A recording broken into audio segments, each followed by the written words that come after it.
Hello, dear friends. I am Rababeh, and today I am here with a spiritual and inspiring story. A story that enlightens hearts and shows how the presence of Imam Mahdi, may Allah hasten his reappearance, is always present in our lives.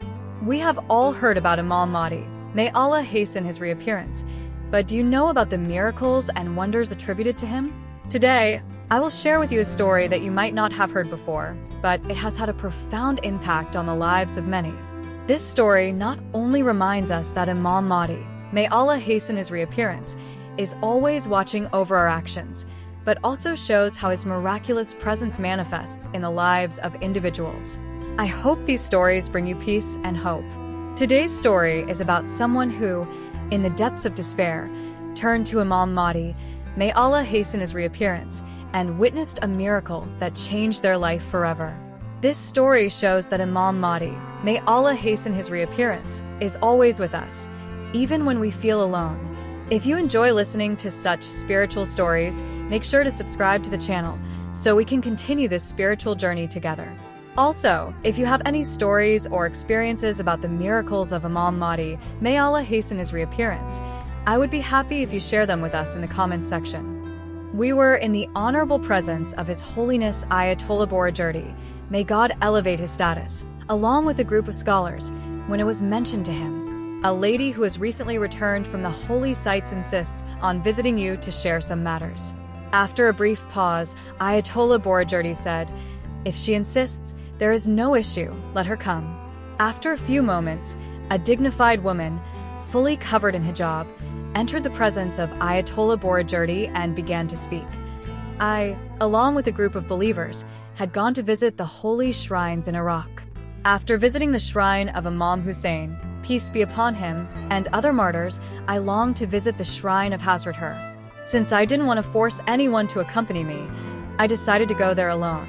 So, I stood by the side of the road waiting for a taxi. In a few moments, a taxi stopped in front of me. I asked the driver to take me directly to the shrine of Hazrat Her. He agreed, and I sat in the back seat, and the car started moving. Gradually, we left the city. After traveling for a while outside the city, suddenly the taxi turned onto a different path, taking an uphill road. In the distance, I could see a hill, which seemed to be the destination.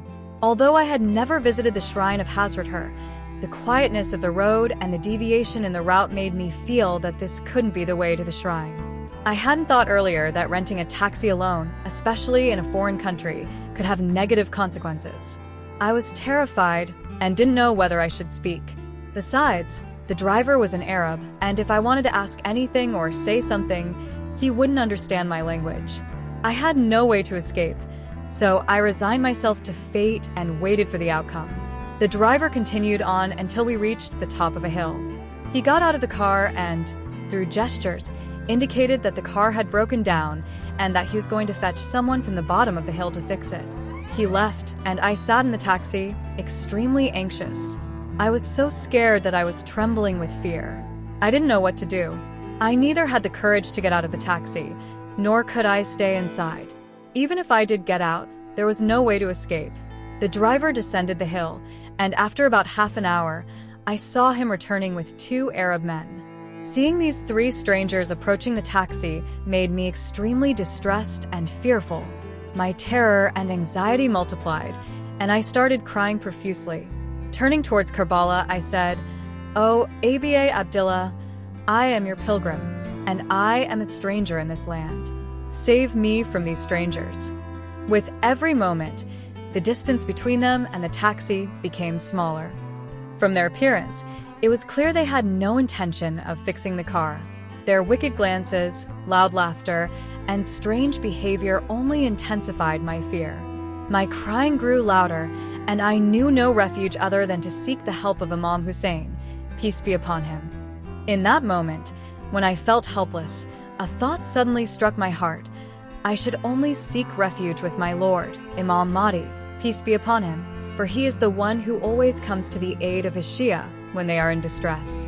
With tear-filled eyes, I turned towards Karbala and, with all my heart, pleaded, "O Aba Salah al-Mahdi, O Sahib al-Zaman, I am under your protection. I am a pilgrim of your grandfather, Hussein. save me from this great calamity." Every moment, those three strangers came closer to me, only a few steps away now. Their sinister laughter grew louder, and so did my cries. They were approaching in a terrifying manner, and I, utterly hopeless, continued to cry. Then, in those final moments, suddenly a cloud of dust rose behind me, and the sound of a car braking sharply caught my attention. I turned around and saw another taxi had stopped next to ours.